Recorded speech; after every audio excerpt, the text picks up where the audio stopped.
Buenas, bienvenidos al banquillo, gracias por estar con nosotros. Hoy revisamos la situación educativa del país. Se espera que ya la próxima semana arranquen los primeros ejercicios dentro del sistema educativo público con clases semipresenciales y presenciales de manera sistemática y no con procesos de ensayo como se ha tenido en muchos sitios del país. Tendremos esa capacidad, cómo congeniar con los docentes y alumnos de volver a estos procesos de enseñanza-aprendizaje. Nos acompaña un especialista en el área, la doctora Leonor Mesa de Espita. Qué gusto saludarla, doctora. ¿Qué visión tiene de la forma en que se está estructurando este retorno a clases en una nueva administración dentro del sistema educativo del país? Buenas noches. Muy buenas noches. Primero saludarlo a usted, Rosendo, que hace mucho tiempo que no lo miraba. Es siempre agradable volver a ver a los amigos y a los periodistas como usted, y también saludar a toda su teleaudiencia, que son miles de miles en el país. Respondiendo a su pregunta, que cómo vemos los acontecimientos, los sucesos, los problemas y los retos del sistema educativo hondureño, bueno, el primer punto que realmente la Presidenta de la República ha diseñado para el sistema educativo es justamente la obligatoriedad y el acceso a la educación y la gratuidad. Entonces, el tema de gratuidad, obligatoriedad, equidad e inclusión son claves en el nuevo modelo. Pero el regreso de los niños a la escuela y hacer un acceso con equidad para lograr que los 3 millones de niños y jóvenes que están en edad de ir a los centros educativos es bastante fuerte, porque 2020 y 21, estos últimos años, realmente de los 3 millones y más, solamente se han podido atender alrededor de 1.700.000 niños y jóvenes. Y en ese sentido el acceso es fuerte, la tarea es fuerte.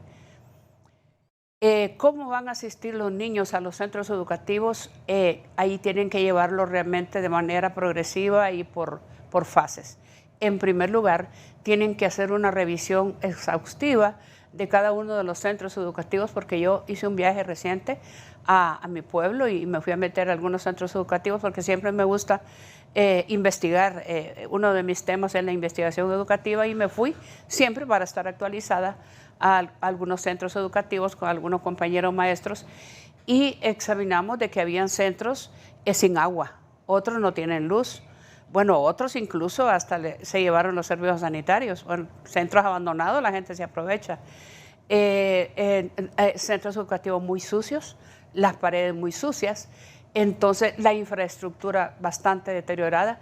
Entonces todo ese trabajo me imagino que en este momento lo están haciendo. Es decir, como está ahorita gran parte de la infraestructura para arrancar, no estamos listos. No estamos listos para hacerlo de manera total. Se puede hacer de manera progresiva en los centros que ya están, que tienen realmente condiciones para que los niños vayan a recibir sus clases, porque es otro tema. Sus clases las van a recibir con dignidad, es decir, aseo, atención correcta en todos los sentidos. ¿Y dónde ha logrado usted constatar con sus visitas personales que estamos mejor? ¿A nivel del área rural o del área urbana? Porque aquí vamos a aquello de los cuidados que muchas veces los particulares han tenido y del cuidado que también el propio Estado debió dar y que no se produjo ante esto que usted me revela, que en algunas comunidades se llevaron hasta los servicios, se llevaron las ventanas. Yo pienso que esto es una cuestión bastante relativa, fíjese, porque en los centros urbanos hay centros educativos que están siendo cuidados por los padres de familia.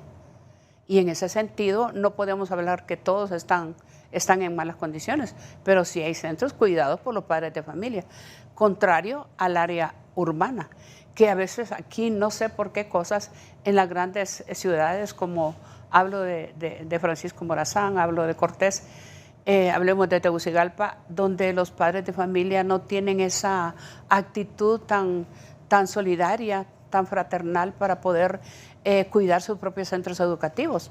Porque acuérdense que hay gente de toda clase en nuestro país y hay gente que no le importa, pues, en aras de buscar qué comer, llevarse cualquier cosa que le sirva para vender y comprar algo. Porque otro problema serio que está relacionado con las medidas que se toman para el sistema educativo es justamente la pobreza, el hambre de la gente, la miseria, todo eso está encadenado. Doctora, es decir, que aquí cuando las autoridades del nuevo gobierno nos han dicho que en algunos centros educativos el lunes 14 se estaría ya arrancando y que en otros se programa para el 21, va a ser incierto, que la totalidad en este instante es imposible por todos estos daños a nivel de infraestructura, por un lado, y en otros por las medidas de bioseguridad. De que no hay estas medidas que son claras. Claro, ¿cuántos niños se han ido a vacunar, por ejemplo? Del 1.700.000 que estuvieron el año pasado. ¿Y cuántos se van a vacunar si verdaderamente camina el acceso, verdad, la gratuidad y la obligatoriedad? ¿Cuántos de esos niños, de los 3 millones, están listos para ir para vacunarse? ¿Verdad? Donde hay incluso resistencia en algunos lugares para vacunarse. Yo creo que aquí se van a tener que tomar medidas bastante serias con respecto a la vacunación. ¿Verdad? Que no se han tomado así rigurosas, estrictas. ¿Cuál sería una medida seria, una medida rigurosa, estricta para al menos superar este escenario de la salud frente a la educación? Bueno, para mí habrían 2 o 3 medidas. La primera es, no se deja entrar a ningún adulto mayor, padre de familia, a los centros comerciales si no presentan su vacunación y si no comprueban que sus hijos están vacunados, que lleven consigo la vacunación de sus niños. Esa sería una medida y eso funciona, ¿verdad? La otra medida sería a nivel de las municipalidades. Las municipalidades pueden en este momento, que ya va a comenzar a funcionar el sistema educativo, tomar ordenanzas, que las ordenanzas son ley a nivel municipal, para obligar a los padres de familia a que se vacunen ellos y vacunen a sus niños. Entonces, yo creo que ese recuento de cuántos niños y cuántos padres de familia están vacunados a nivel municipal es una tarea urgente de la Secretaría de Educación, en este caso a nivel de los directores departamentales de educación y a nivel de los directores distritales y municipales de educación. Es una tarea urgente. ¿Y cómo manejar el tema de derechos humanos? Porque a pesar de lo crítico que ha sido la pandemia, aún hay sectores que se rehúsan a vacunarse por aquello de que pertenecen a un grupo antivacunas y como tal se les respeta, pero frente a la obligatoriedad que busca un sector para proteger en general a su población, ¿cómo deberá manejarse? Bueno, yo creo que la cuestión sanitaria es una cuestión bastante delicada. De la misma manera que se va a obligar al Ministerio, a la Secretaría de Salud, al Instituto Hondureño de Seguridad Social, a que cumplan con sus funciones para atender la política sanitaria del país, entonces de la misma manera se debe obligar a la otra parte, a la contraparte. Y la contraparte son los beneficiarios del sistema de salud, que también deben de cumplir. En ese sentido, yo siempre estuve de acuerdo con el doctor de San Pedro Sula, que ahora es diputado. ¿El doctor Carlos Umaña? Carlos Umaña. Él insistió miles de veces llamando a la población a que no rehuyera de vacunarse. Y es que el tema es que algunos sectores religiosos tienen una cantidad de prejuicios y de mitos en su cabeza y lo trasladan a la sociedad. Y creo que eso no es conveniente ni prudente, ¿verdad? Mire aquel señor pastor, de apellido Barahona, que le dijo a la gente que la única vacuna que podría realmente salvar a la sociedad era la fe. Y no es cierto. Y eso no fue cierto porque él mismo falleció a las 2 o 3 semanas de haber dicho eso. Entonces eso no es cierto. La fe sin la acción no tiene sentido. Muy bien, está con nosotros esta noche al banquillo la doctora en Ciencias de la Educación, Leonor Mesa de Espita. Vamos a una pausa. Cuando retornemos, vamos a revisar los números de los centros educativos que sí están listos y cómo el Estado debe proveer los recursos para el tema de la conectividad. ¿Cómo hacer para que a través de las redes no se pierda el nivel de la enseñanza en el 2022? Después de la pausa.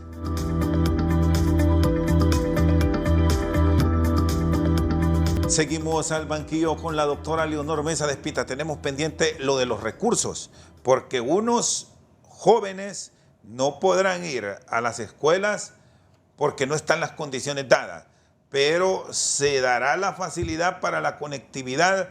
¿Cómo se debe trabajar esta área para no seguir con estas ausencias y deserciones de muchos jóvenes que siguen con ese sueño de irse a los Estados Unidos porque aquí no hay oportunidades? Bueno, en cuanto a los recursos, yo creo que en este momento están trabajando está trabajando el ministro con los viceministros, ¿verdad? Que ya son un equipo, porque doña Xiomara tuvo a bien poner en la cúpula de la Secretaría de Educación a todos los que fueron dirigentes magisteriales. ¿Y esto es bueno, doctora, o más bien complica porque usted ha sido educadora y usted sabe que hay rebeldía, que se discrepa y al final se termina enredando el asunto? No, pero eso está muy bueno, fíjese, porque todos los dirigentes que están ahí, yo los conozco a todos y todos anduvieron en las calles protestando por el estatuto del docente, porque no les dan los colaterales, protestando por la ley, esa ley represora para los docentes, opresora para los docentes, ¿verdad? Donde les quitaron una cantidad de conquistas con la nueva ley para la jubilación, que ahora no es jubilación, sino que una pensión.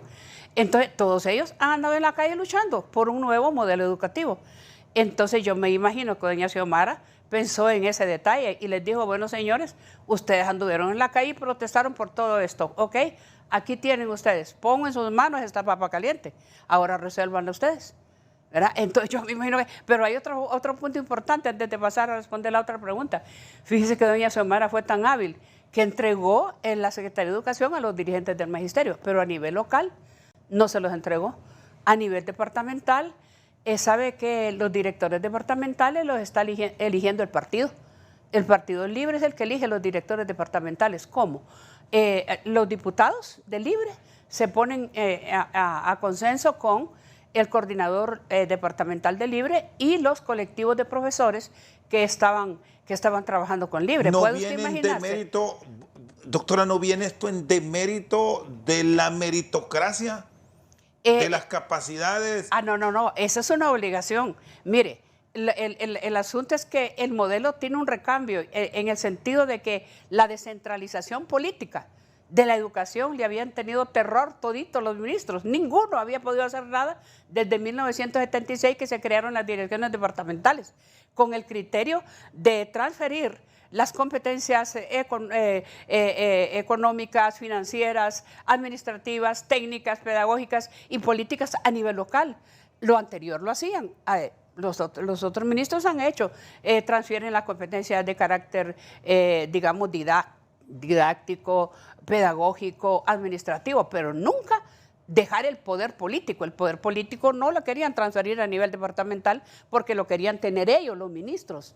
Los ministros y viceministros. ¿Esta acción usted la ve positiva? Yo la veo positiva. ¿Le podría generar tranquilidad a la autoridad central de que a nivel departamental va a haber le un control, están resolviendo con las solicitudes de plazas? Eso a nivel local estarían más cerca los proyectos y programas de apoyo al desarrollo educativo municipal y local. Eso por un lado.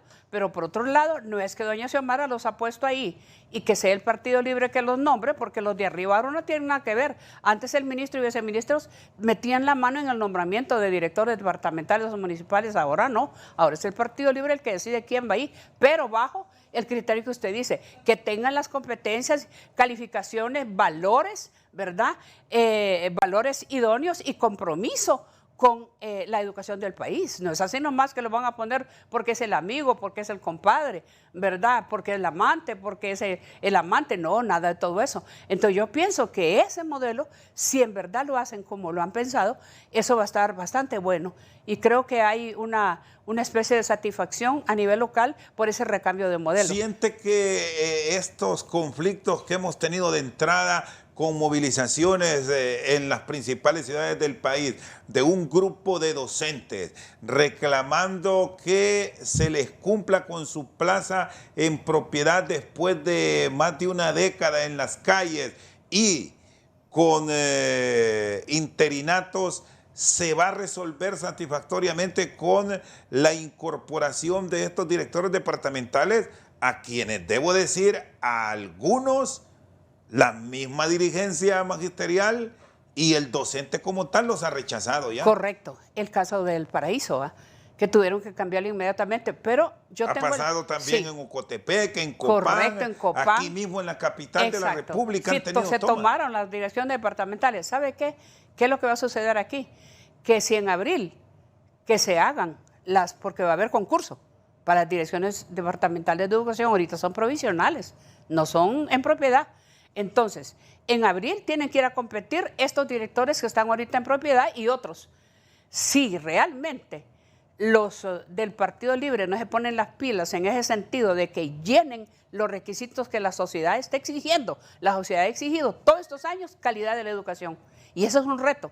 Si no se hace calidad de la educación, para lo cual necesitamos que los gestores y administradores de la educación enrumben sus diseños curriculares de aula, la adecuación del diseño curricular nacional a nivel de aula, ¿verdad? Adecuando estos estándares educativos de acuerdo a las necesidades, los intereses de la sociedad, porque ya no pueden ellos decir, y lo han dicho los dirigentes magisteriales en mucho tiempo, que la educación de este país no es significativa, no es relevante, ¿verdad? No es útil para las comunidades y las sociedades para tener un mejoramiento en la calidad de vida de las familias. Entonces ahora tienen el gran reto. No es así nomás que va a quedar un director departamental o municipal. Si no lo hacen, se les va a revertir.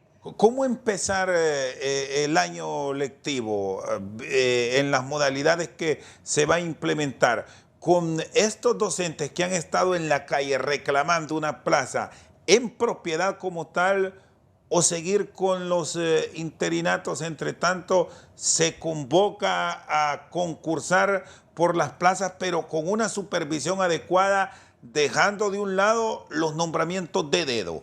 Mire, aquí hay otro reto. Hay 6.300 docentes de PROECO, ese proyecto educativo comunitario que surgió inicialmente en tiempos de que era viceministro el doctor Armando Uceda, para justamente llenar esos huecos, esos vacíos, ¿verdad?, que habían en las comunidades rurales que no tenían acceso a la educación. Y entonces pusieron profesores empíricos, profesores que no tenían título. En este momento, de esos 6.300 docentes, profesores de PROECO, hay 4.000 que ya lograron su licenciatura. Y el decreto 100/2021, el que se hizo el 6 de diciembre, en esa diarrea que le llaman de decretos, ahí ese decreto tuvo una mala intención, porque ese decreto se debió haber elaborado y aprobado hace años atrás, pero lo dejaron de último para dejar un conflicto puesto en el escenario de doña Xiomara. Entonces, ahora resulta que por obligatoriedad, si se cumple ese decreto, hay obligación de darles permanencia a esos 4.000 docentes que ya tienen licenciatura, porque así dice el decreto. Y los otros tienen que ir a concurso. Entonces tienen que concursar. Y su pregunta es correcta. ¿Esos que tienen que ir a concursar pueden continuar en las aulas? Yo diría que sí, porque no se pueden dejar las aulas vacías. Entonces, mientras hacen el concurso, tienen que ir a trabajar. Esa es mi posición y esa sería la recomendación que yo daría a los compañeros dirigentes del magisterio en todos los niveles. Pero hay un grupo de 4,000 que el Estado les debe dar la garantía de la permanencia. De su permanencia. Sí. Ahora, estamos hablando de los docentes PROECO, que debemos decir es un programa educativo comunitario muy positivo para la educación hondureña. Pero bajo el amparo de que a estos docentes PROECO se les va a dar esa plaza en propiedad, ahora encontramos a maestros de educación primaria y de educación secundaria, incluso hasta maestros universitarios que prestan los servicios en el sistema público, que están reclamando que después de una década de estar de manera interina, correcto, ya tienen los derechos, están exonerados para que se les nombre en propiedad. Correcto. Y aquí es el gran conflicto. Así es. No, pero ahí también la salida es, Lic Rosendo, es justamente someter a concurso todos esos que están interinos para que ocupen una plaza, porque ahí es donde está, y ahí podrían enmendar una de las cosas que se pretende, ¿va? Que realmente haya mejores... que hayan mejores profesores con las competencias adecuadas, calificaciones adecuadas y valores adecuados para ir a enseñar. ¿Y cómo queda, doctora y los Mesa? 156,000 y los otros 56,000 docentes que tienen permanencia, ¿verdad? A esos hay que resolverles otro problema, que es el estatuto del docente. Y eso lo vamos a desarrollar en el próximo segmento. Solo quiero cerrar esta parte con lo siguiente. ¿Qué hacer con estos otros docentes que reclaman esa plaza en propiedad bajo la línea de la exoneración? Porque muchos, el problema es que se sometieron a un concurso y no lo pasaron.